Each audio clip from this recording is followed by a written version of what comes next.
Bismillahirrahmanirrahim. Assalamualaikum, and may you have a very good health and life at home.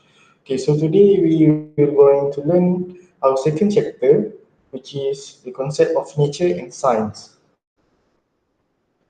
Okay, so what is nature? So nature refers to living plants and animal, proses geology, cuaca and others, ataupun fenomena yang berlaku in our physical world.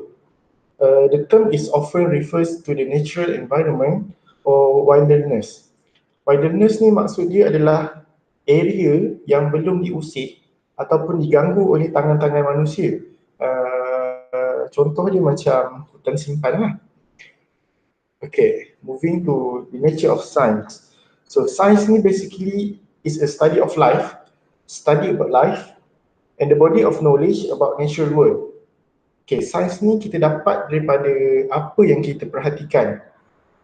Science with the help of scientific tools may enable us to identify certain activities and phenomena. Contohnya proses fotosintesis. Kita tengok proses macam mana tumbuhan mendapatkan keperluan dia untuk hidup. So dari pemerhatian dan eksperimen, barulah kita tahu yang tumbuhan perlukan air, cahaya matahari, carbon dioxide and others lah. So without science ni, kita tak dapat nak tahu benda tu and the process tu macam mana. Okay, so science is a methodological approach to study the nature world. So basically science, it asks basic question on how does the world work. Bagaimanakah proses kejadian bumi? Okay, dulu bumi ni macam mana, sekarang macam mana, ada perubahan atau tak. So all of this question boleh dijawab melalui observation, pemerhatian, testing and experiment dan juga interpretation menggunakan logik. Okay, why? Why kita gunakan logik? Apa kaitan sains dengan logik? So kalau kita imbas balik cerita Isaac Newton, satu hari dia tengah lepak duduk bawah pokok, tiba-tiba gedebuk apple jatuh. So start daripada kejadian tu, dia terfikir mesti ada force yang membuatkan apple tu jatuh ke bawah, bukan jatuh ke atas. Jadi daripada logik tu, dia kaitkan logik dengan sains untuk cari jawapan terhadap fenomena alam.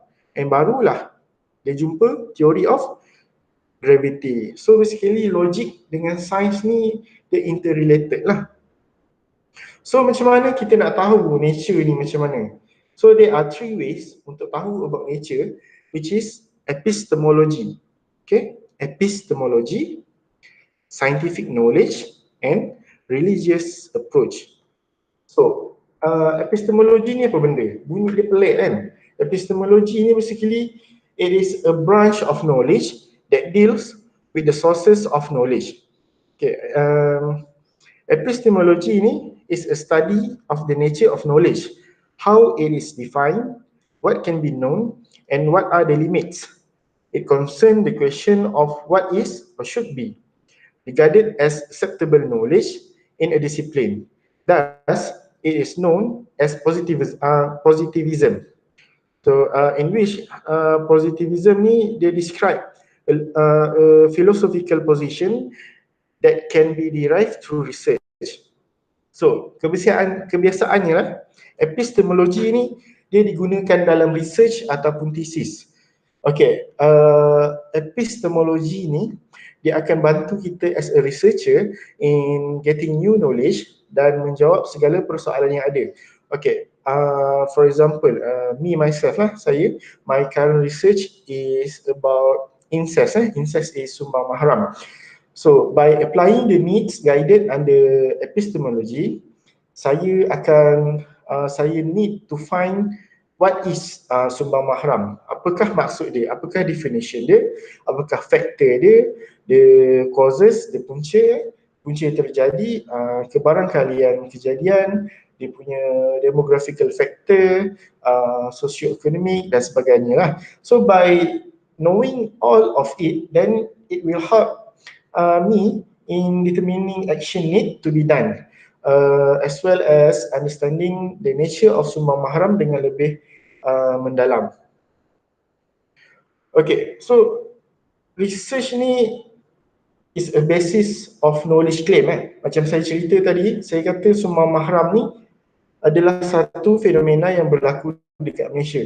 So saya perlu buktikan yang sumbang mahram ni adalah betul-betul problem.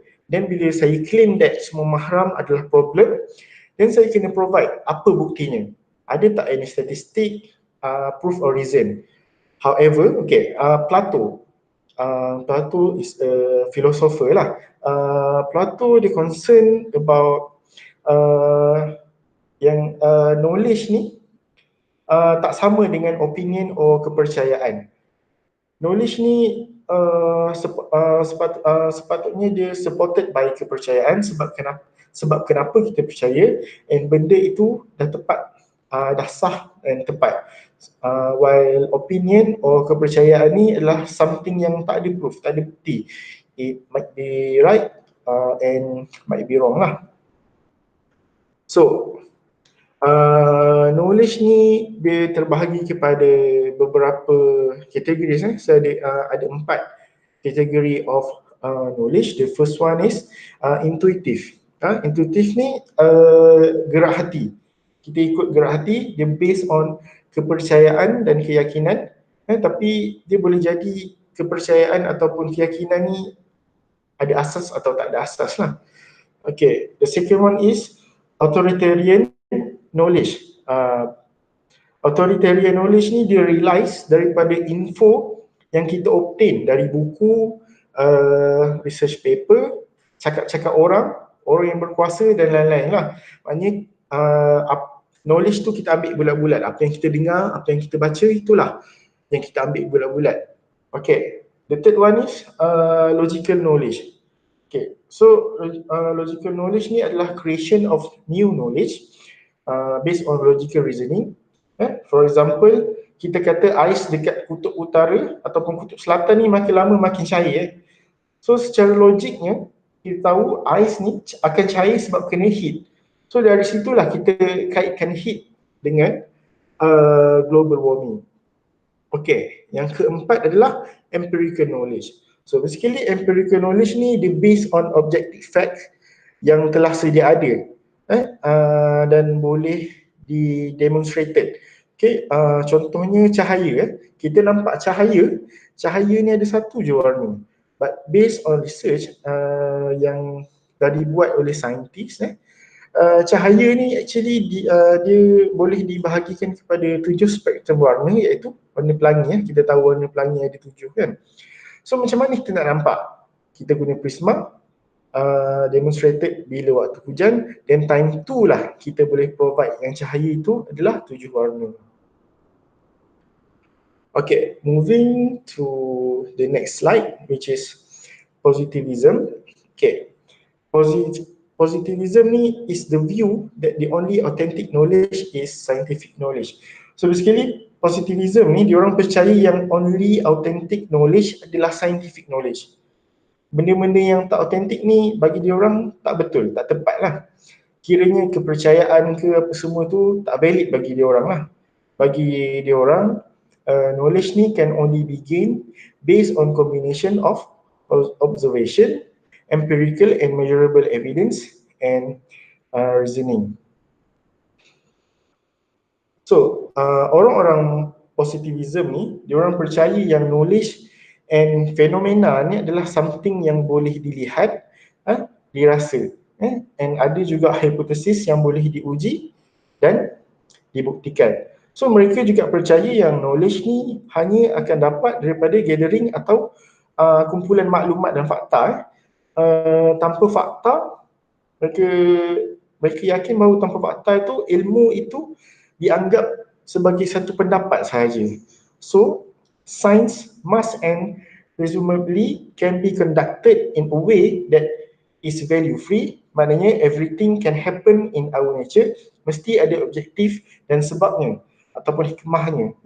Okay, value free ni maksud dia hasil sains tu tak ada influence daripada external factors such as politics and etc. lah. So basically we have 5 principles of positivism. The first one is logic of inquiry is the same across all science. So inquiry ni adalah persoalan ataupun siasatan. Kalau kita kata pencairan ais dekat kutub utara tu sebab pemanasan global, semua kena setuju yang pemanasan global tu adalah punca kepada pencairan ais lah. Okay, the second one is the goal of inquiry is to explain and predict. Okay, maksud dia kat sini, dia ada sufficient condition for phenomena. Okay, macam saya kata, bila ada global warming, baru ais akan cair. Kalau tak ada, dia akan maintain tanpa cair lah. Okay, the third principle ni, dia orang percaya research should be empirically observable. Okay, so research patutnya boleh dilihat. Contohnya bila ais cair, apa jadi? Bila ais cair, contohnya paras air laut akan meningkat lah. Okay, number 4, science is not the same as common sense. Okay, science ni tak sama macam common sense lah. So tak boleh kalau macam, oh aku rasa benda ni jadi sebab tu ke, sebab ni ke, so dia tak boleh bias, tak boleh terpengaruh dengan any reason, and science ni must be based on evidence lah. So number 5, science should be judged by logic. Okay, only judged by logic, should be value free, which is free from criteria imposed by subjective. So bila kita buat research ni, hasil research itu adalah dapatan sebenar kajian. Bila kita kata dapatan sebenar kajian ni, tak boleh ada influence daripada anything. Contohnya kita buat research, tapi ada orang lain atau external factor yang bayar kita untuk buat research, dia dah tetapkan ini adalah result yang dia nak. So tak boleh macam tu. So basically research tak boleh ada influence daripada others ataupun any manipulation. Okay, next is objectivism. So it asserts that social phenomena and their meanings have an existence and is independent of social actors. So maknanya ada fenomena alam yang berlaku ni bukan sebab manusia atau sesiapa lah, sebab memang nature dia macam tu. Contohnya kejadian taufan, kejadian puting beliung, dua contoh natural disaster ni bukan terjadi sebab manusia yang buat ke apa, memang nature dia memang macam tu. Okay, manusia ni kita tak ada kuasa untuk create that phenomena. For example, chain of food lah. Okay, kan kita ingat dulu masa sekolah rendah, sekolah menengah kita ada belajar kan, rumput dimakan oleh kambing, kambing dimakan oleh harimau. Takkan tiba-tiba nak suruh harimau makan rumput, dia makan dedak kan, jadi tak jadi. So memang itu adalah ekologi dia, memang lumrah alam yang kita tak boleh nak ubah. Okay, scientific explanation. Okay, scientific explanation can be inferred from confirmable data only, and observation and experiments must be reproducible and verifiable by other individuals. So in other words, good science is based on information that can be measured or seen and verified by other scientists. So example, kita currently we are facing coronavirus. So jangkitan tu kita boleh record, approved by scientists and medical expert, ada bukti and info, ada evidence and so on lah. So nature of science attests to science as a human activity, a process used to investigate natural phenomena, a process used to add an existing knowledge base, and a social enterprise. So scientific knowledge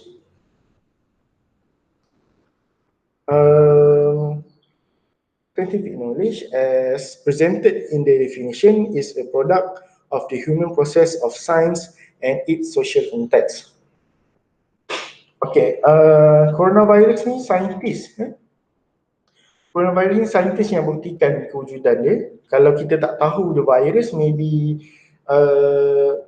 medical officer akan ingat simptom yang dihadapi pesakit tu macam demam biasa lah, ataupun sakit lain lah, bukan dijangkiti corona. So by having process of experiment, baru diorang tahu yang virus ni ada yang wujud and it causes the symptom yang dihadapi oleh pesakit. Okay, so scientific method ni kita terbahagi kepada 5, which are observation, question, hypothesis, experiment and evaluation. For the first one, observation ni adalah pemerhatian. It involves the observation of a phenomena, event or problem. The observation are made without disturbing, influencing or altering the environment or the participants in any way. Researchers simply use all of their senses to observe participants in either a natural setting or a naturally occurring situation. So for example, puting beliung, kita perhati kejadian dia dan kita perhati kejadian dia yang kita kaji, kita observe ni, kita lihat dengan mata kasar, record and kaji lah. Kita tak boleh lah nak ambil sampel ke apa. Okay. The second method is question. So observation leads to a question that need to be answered to satisfy human curiosity about the observation, such as why or how this event happened or what it is like. In order to develop this question, observation may involve taking measure to quantify it in order to better describe it. Scientific question need to be answerable and lead to the formation of a hypothesis about the problem. Okay, so bila kita dah observe, mesti wujud persoalan. Kenapa ia terjadi? So sebab kita tertanya-tanya, kita curious, kita nak tahu kenapa benda itu terjadi. So untuk menjawab persoalan tu tadilah, kita akan buat observation lagi, kita akan test sample, buat analogical test and it must be answerable and can lead to hypothesis. Okay, so what is hypothesis? Hypothesis is an educated guess regarding the question's answer. Educated is highlighted because no good hypothesis can be developed without research into the problem. Scientific hypothesis has to be testable and also has to be falsifiable. The hypothesis should also contain a prediction about its verifiability. So hypothesis ni adalah kebarangkalian. Jadi dia boleh diuji. So hypothesis ni boleh jadi betul, boleh jadi salah. Kita predict the phenomena based on data yang kita ada lah. Kalau kita ingat masa zaman sekolah tu, ayat hypothesis itu contohnya macam semakin bla bla bla bla, semakin bla bla bla bla, macam tu lah. Okay. What is experiment? Experiment leads to discoveries every day. An experiment is designed to prove or disprove the hypothesis. If your prediction is correct, you will not be able to reject the hypothesis. Testing and experimentation can occur in lab, in the field, on the blackboard or the computer. The result of testing must be reproducible and verifiable. The data should be available to determine if the interpretation are unbiased and free from prejudice. So basically eksperimen ni macam zaman sekolah dulu, kita ada aim, kita ada objektif, kita ada hypothesis, dan kita test kita punya hypothesis. The result of eksperimen tu should be boleh diulang-ulang lah. Maknanya every time kita buat eksperimen, itulah dia resultnya. Dia punya result tu mestilah sama, barulah konsisten. So evaluation ni all evidence and conclusion must be analysed to make sure bias or inadequate effort did not lead to incorrect conclusion. So scientific explanation should always be made public, either in print or presented at scientific meetings. It should also be maintained that scientific explanation are tentative and subject to modification. So hasil eksperimen yang dah kita buat tu, kita nilai semula, kita evaluate semula. So dari situ kita akan nampak what are the reason, causes and etc. lah. Then it should be presentable and being explained to all. Okay, another sources of knowledge adalah based on religious approach.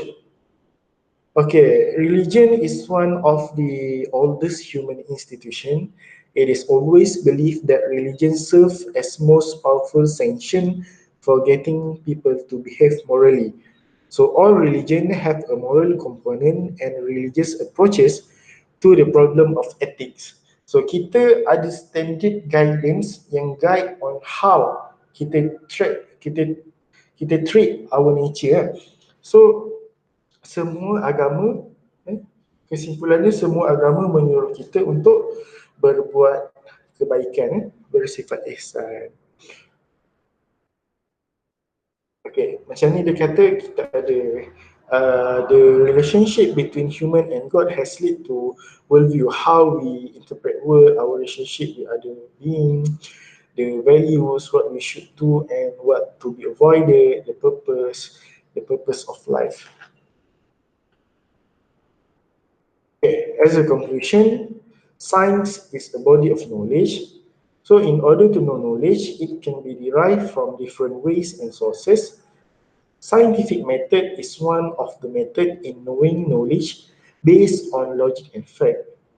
Some knowledge may be derived by intuition, but is not reliable, and some people may derive knowledge through religion, which the sources is from God. So I hope that you all will understand well, and I hope that if you have any problem, please contact me and I will respond as soon as possible. So